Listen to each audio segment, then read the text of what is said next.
What do you think of when you hear about the children's card game Yu-Gi-Oh? For those on the outside of the game, the words nerd, antisocial, living in mom's basement, and many more may come to mind. But what if I told you there's another side to the coin, and a more accurate description may look like the words competition, friendship, traveling the world, glory, and financial opportunity.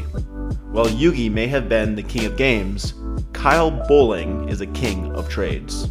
Today, we are going to take a look at a person, an Arlington, Texas native, who took the game to new levels in an extraordinary way. While Yu-Gi-Oh! Is a children's card game, it is also a trading game, and therefore has many market opportunities for making money. As the infamous antagonist from the Yu-Gi-Oh! Series, Seto Kaiba, would always say, "Screw the rules, I have money."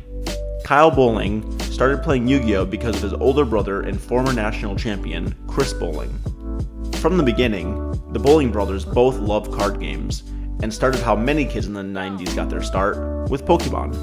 Maybe the influence of Ash Ketchum and friends also had an impact, as the opening of the Pokemon series has a catchy jingle about being the best there ever was, and if you know anything about Chris and Kyle Bowling, they seem to rise to the top of whatever endeavor they are involved in. At around age 5, Kyle and his older brother Chris would travel to local Toys R Us Pokemon leagues to battle for badges and bragging rights. As Pokemon mania fizzled away, Kyle's older brother Chris discovered Yu-Gi-Oh! One day while searching the internet. As many of the time did, they began watching the cartoon together on Saturday mornings and bought Yugi and Kaiba starter decks. As Kyle was a younger brother, he got left holding the leftovers in the form of a Yugi starter deck, while his older brother wisely chose to keep the stronger Kaiba starter deck for himself. This was the beginning of a competitive journey that would take Kyle across the United States, teach many life lessons, open his mind, and set him up for financial success later in life.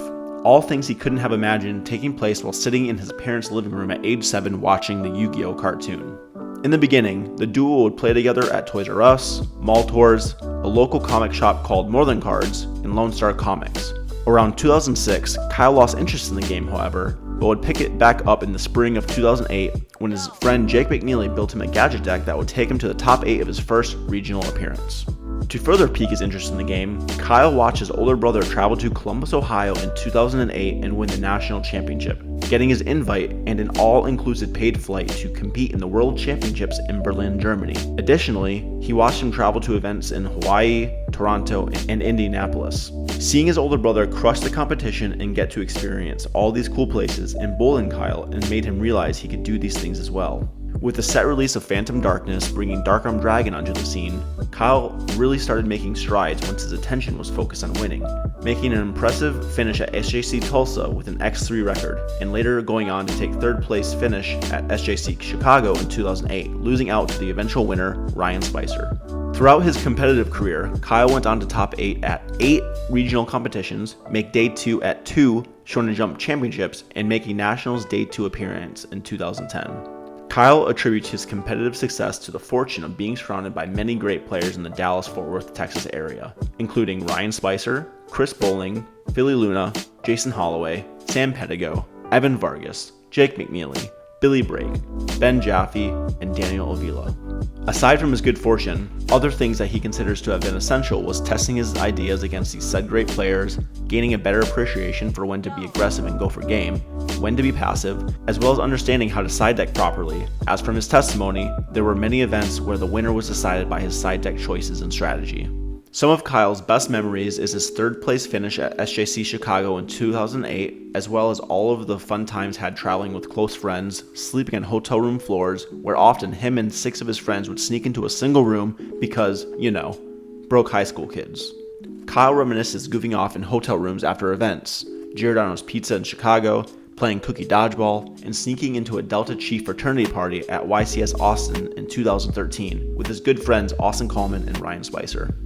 Eventually, however, the day came when he realized he could just copy whatever deck Chris Bowling or Ryan Spicer was playing, and this would be a pathway to success, knowing that they had likely done much of the heavy lifting and testing to be confident in whatever strategy they chose to go with. This was a smart choice, as he was able to compete with less time spent and focus his attention on what he had already at this point decided really mattered: trading, buying, and selling of Yu-Gi-Oh! Cards. This is what I consider to have set Kyle apart, and why I semi-jokingly say that he was the greatest Yu-Gi-Oh! Player of all time. because while younger than his peers, Kyle realized a few years before anyone else in his group just how much opportunity was available in the Yu-Gi-Oh! Marketplace, and wisely focused his time and energy into trading, buying, and selling Yu-Gi-Oh! Cards while putting competitive play on the back burner. While he still competed, it was only an afterthought once he realized the opportunity in front of him.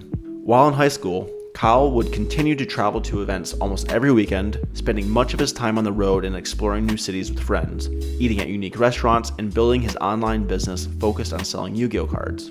Through these formative years, Kyle learned that sometimes life comes down to a dice roll, and that you must focus on what you can control, as well as how to run an online business through eBay, YouTube, and Facebook, and that sales is a game of persistence, with the simple formula being, talk to more people, make more trades, print money.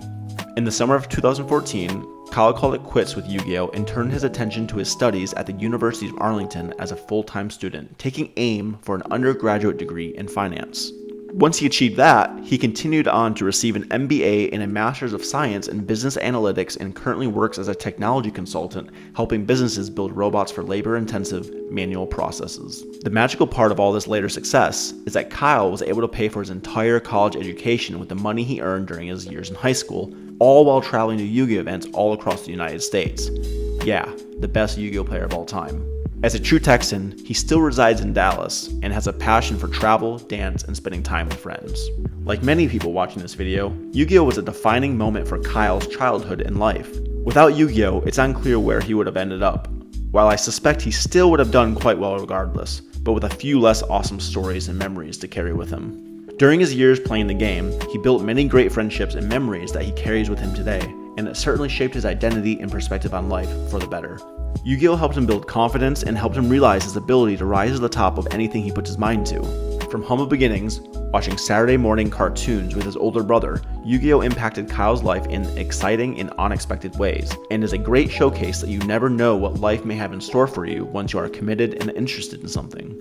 While he has gone on to have a successful career in finance and technology, Kyle's mark on the game was certainly felt, and for a period of time was a stable face at any event you attended. From California to Chicago, you could not escape him or his request for trades. Kyle's story is not typical, but is a perfect example of what can happen with clarity of purpose and understanding what game you are playing. While most were playing Yu-Gi-Oh! For the glory, Kyle was playing the Yu-Gi-Oh! Game in a different way and reaped financial rewards as a result. It is a trading card game after all, and trading can be a game of its own. It's not always clear what success looks like, and Kyle is a prime example of what can happen once you define what success looks like for yourself, regardless of what those around you are doing. And that's all I have for today. Kyle Bowling, who chose his own game, crushed it, and became a true Yu-Gi-Oh! Legend. As always, thank you for your time and attention. Please like this video, get involved in the comment section below, and share this with any friends who may enjoy the story.